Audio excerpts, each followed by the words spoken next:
Whatever you're gearing up to do, don't. Why is this so important to you? I think it's better if I'm not involved. I'm gonna say this once and get it over with. I have good news for you. You won't stand by me. Is that it? We gotta make sure a close call never happens again. General Hospital latest update. Molly steps in to rescue Cody from his latest mistake, while Brick and Sunny plot to avoid future health scares. Laura uncovers a chilling truth about Cyrus, while Jocelyn dives deeper into his sinister deeds. Meanwhile, Ava's custody battle heats up, and Rick finds an unexpected ally in her. Hello everyone, welcome to my channel. I hope everyone is having a wonderful day. After watching these videos, please hit the subscribe button and give this video a thumbs up. General Hospital, Molly's rescue, Kristina tells Alexis and Ava blasts Rick. General Hospital spoilers update for Thursday, January 23, 2025, reveal that a preview video clip has been released. It shows Molly Lansing Davis, Kristen Vaganos, coming to Cody Bell's, Josh Kelly, rescue. Brick, Stephen A. Smith, strategizes with Sonny Corinthos, Maurice Bernard. Lucas Jones as Van Hansis, warns Jocelyn Jacks, Eden McCoy. Plus, Laura Collins, Jeannie Francis, is shaken after a horrifying discovery. Molly Lansing Davis rescue. General Hospital spoilers update for Thursday, January 23, revealed that Cody was put into a holding cell just as Tracy Quartermaine, Jane Elliott, made a deal to avoid kidnapping charges. In a preview clip for Thursday's episode, Molly walks up to a jail cell and tells an unseen inmate that she has good news. It seems that Molly might come to Cody's rescue. While Cody might avoid criminal charges, he will still have to deal with his family's disappointment and tough love. General Hospital spoilers, Brick's urgency. Over with Sonny, he survived another cardiac collapse. When Natalia Ramirez, Eva LaRue, found the mob boss, Sonny urged her to call Isaiah Gannon, saw Andy Wilson, instead of 911. Gannon was only assured when Natalia said she would stay with Sonny just to be sure nothing else happened. Then, in a preview clip for today's episode, Brick and Sonny sit down to have a strategy session. Brick tells Sonny that they need to make sure another close call doesn't happen again. Laura Collins shaken and shocked. General Hospital spoilers for Thursday, January 23, revealed that multiple characters are starting to realize the hospital killer is Cyrus Renault, Jeff Kober. An arrest can't be made without some kind of proof, which has been difficult to find. The little proof that has been found can't be used for one reason or another. In a preview video, Laura looks pale and horrified. Laura slowly says that it's better if she's not involved. Laura might have some guilt, especially since she trusted Cyrus around a comatose Lulu Spencer, Alexa Havens Bruning. Plus, with Laura being the mayor and Cyrus being a killer, there can't be any blurring of the lines. General Hospital spoilers update, Thursday, January 23, 2025. In today's episode, Lucas gives Jocelyn a warning. Jocelyn is ready to take action, but Lucas warns her not to do it. Felicia Scorpio, Christina Wagner, asks Elizabeth Liz Baldwin, Rebecca Herbst, why it's so important to her. Ava Jerome, Maura West, gets fed up with Rick Lansing, Rick Hurst.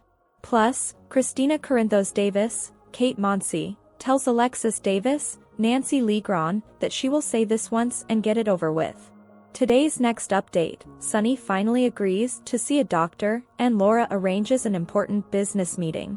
General Hospital, Mac talks some sense into Cody, Lucky and Liz come up with the next step in their investigation, and Joss and Lucas discuss their suspicions about Cyrus. Alexis arrives at Charlie's and tells Kristina how great everything looks, and she's proud of her. Jordan joins Alexis at the bar and compliments the changes she's made. Alexis asks where Lucky is. Kristina says that's another story. Kristina fills her in on what went down with Cody and Lucky, and they got dragged down to the station.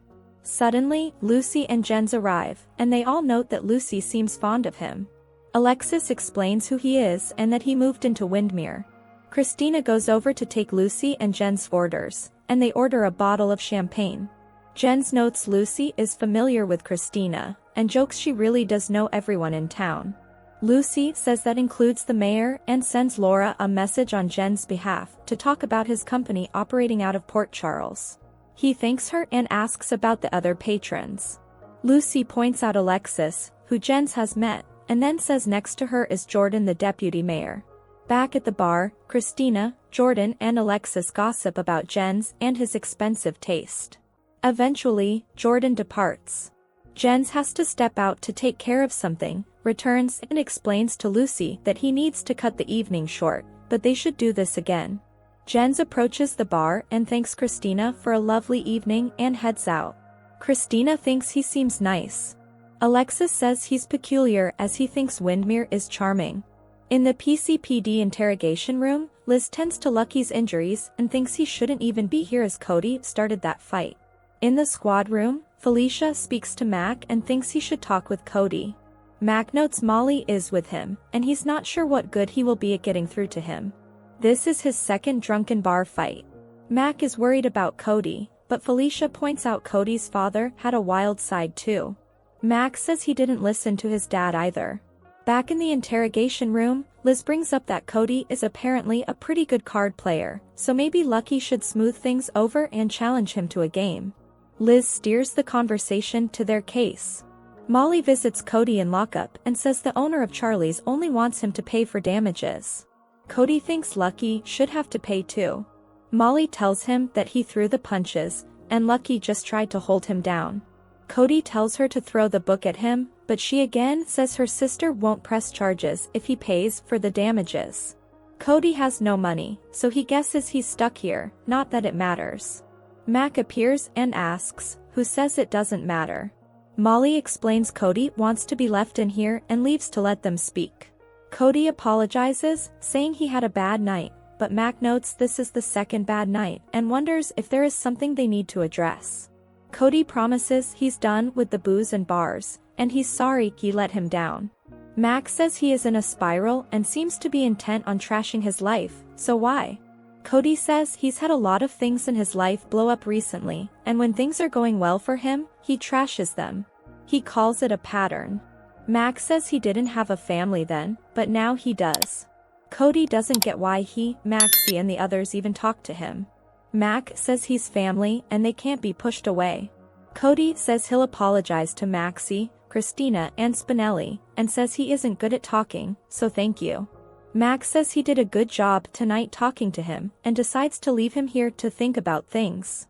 In the station, Molly runs into Felicia on her way to her office, and they talk about Cody. Lucky and Liz, still in the interrogation room, spot Felicia and think they should talk to her about the day Dex died.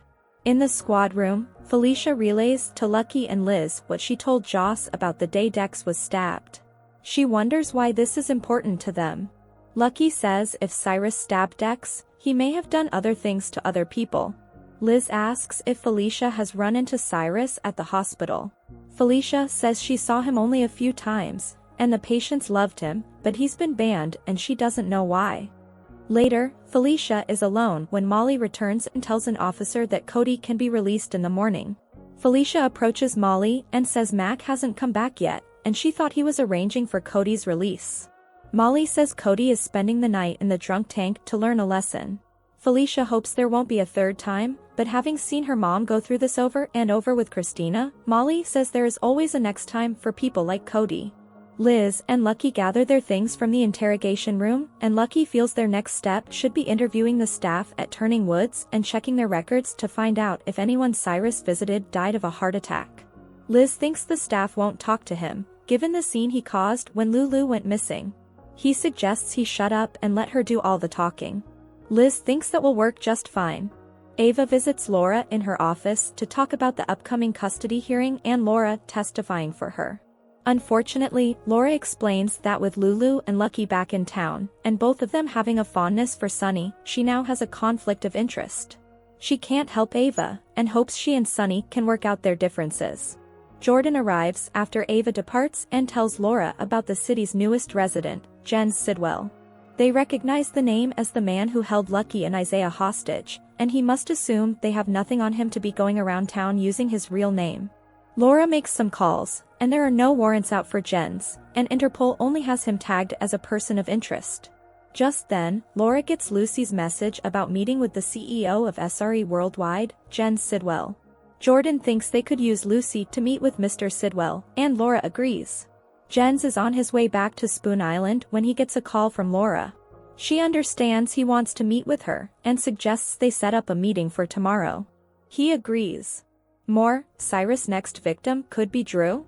Rick takes Ava to an empty old brick apartment, which is in her price range. Ava insists she can't live here, but Rick says she needs to establish a home for her and Avery, and this is all she can afford. He also thinks that, with her tastes, she can spruce this place up. She complains there is nothing she can do about the size. He tells her this place looks better than a motel room to the court, and he doesn't know why he's wasting his time with her as he's basically doing this pro bono. She reminds him that he took the money from the painting, but she still owes him more. He tells her that Sonny could drag this out until Avery is 18, and she can't afford that. Ava responds, "And you won't stand by me if you don't get paid." Ava says Nina warned her about him and that he only loves himself and money. She wonders why Rick hasn't written her off. Rick asks what is going on with her. He's trying to help her and she's been in attack mode. Ava apologizes and reveals Laura is backing out testifying for her. Rick calls it a setback, but they can adjust. Ava feels like she has to fight the entire world to be a mother to her daughter. Rick assures her that he's on her side, not to doubt it. They then move in for a passionate kiss. Ava says he convinced her, and she'll take the place. She then walks out. Natalia takes care of Sonny in his metro courtroom when Brick arrives to see him. Brick asks what is going on, and Sonny says he has some serious issues with his heart. Sonny is worried about not showing up at Charlie's for Kristina's big night. Natalia offers to run down and relay he got caught up with work. Natalia leaves Sonny in Brick's care. Brick asks about this heart business of his, and Sonny fills him in on its progression over the months, and that Isaiah gave him a prescription, which helps. However, tonight, he argued with Ava, he felt the tightness in his chest, and he didn't take his pills as he didn't want her to know about the issue. When she left, he collapsed, and Natalia found him.